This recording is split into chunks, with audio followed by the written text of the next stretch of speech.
Hi everybody, today we will be unboxing and reviewing the Raphael brush. This brush over here is of size 2. It is a soft aqua and imitation squirrel. So this is how the package would come. It is very sleek. I love the make. It reminds me of a wand from Harry Potter. So I'm pretty excited about how this is going to be.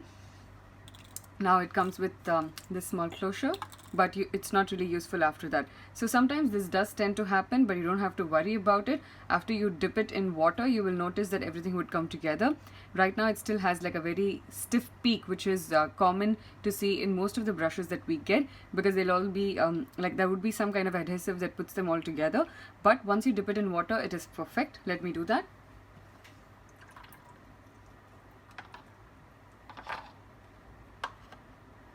Now that I have dipped in water, some of my brushes bristles are still that way. Hopefully they would not be this way for too long.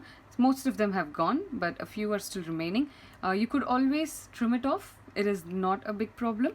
It's completely okay to do that, but I think they are sitting well together right now. So what is the use of this brush? These kind of brushes are also known as mop brush. They have a very big belly, which you can see over here. I'm going to compare this to a regular round brush and show you the difference. So here is another round brush. This is by Artificials. These are regular round brushes, and you can see how the belly for both of them is. This is extremely fat at the bottom. This is pretty sleek. I wouldn't call it too fat. So even if I dip that in water and bring it, which has a soft peak, a sharp peak, the body is still quite sleek. This one has a nice curve. So the usage of this is for watercolor paintings. It helps to store quite a good amount of water inside. So it's very, very useful to make very beautiful watercolor paintings, especially landscapes and big sizes in terms of your leaves, your petals, your flowers that you want to do. So I'm going to show you how you can make something out of this in a very easy way. So let's do a small trial of the same thing. I'm going to use some of my watercolor paints, and I'm here currently using the Winsor & Newton Cotman series, and let's try and create one beautiful painting. So I'm going to pick up some yellow, and you can see how this covers a very, very wide surface, which is brilliant. So you don't need too many strokes, and you can see it's very smooth as against what you might have felt if you're taking a smaller round brush. So this is pretty useful for that purpose. Yes, one important thing that you need to take care of when you're using a brush like this is the amount of water. Again, it shouldn't be too much. Just make sure that you know how much you're taking. Mix maybe your colors in another brush, and then use this Raphael brush to dip it into it, and then pick up the color to finish it. That would be sensible thing to do as compared to directly picking these colors off your palette, unless you're absolutely sure of what colors you want to pick. So I love the coverage, and it's such a satisfying feeling to be able to do this, and all it takes is like a few strokes, and you're pretty much done. Another important thing that I have noticed is since it absorbs a good amount of water, my painting doesn't dry too soon, which allows me a good amount of time, or I would say it allows me good amount of I think it allows me to like make edits to my painting, add more details to it. I don't have to worry that it's going to stand out too much and that it will not merge. So I'm able to create a very nice one. Let's add in probably some more details now.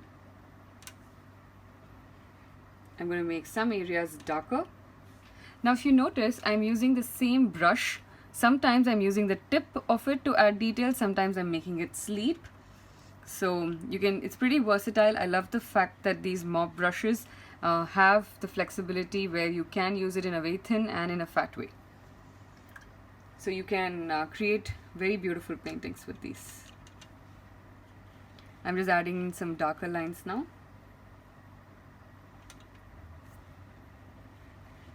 And then we'll be done with this. This might take a while to dry though. That's why the masking tape to ensure that the paper doesn't move up, it sits well.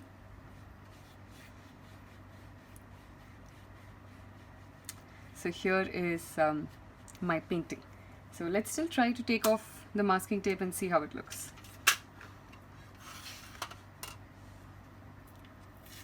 Hopefully the colors don't spread, and whenever you're taking the masking tape, always ensure that you go in the opposite direction. I keep insisting on that in every video, so by now you guys must have heard a lot about it, but anyway, it's a precaution that it's always necessary for us to take. There could always be small tears, don't worry about that. So I just have to be careful while I remove the last one. There. I think this has helped me to create a very beautiful landscape. I can later decide after it completely dries if I want to make a skyline on this, or maybe add some birds, or probably a mountain, or just leave it as it is like right now. I absolutely love it. This is a brilliant brush if you want to do any kind of landscape paintings. Again, don't worry about these. If these are still going to be like this after a few paintings, I'm just going to trim it off, and it's not such a big deal.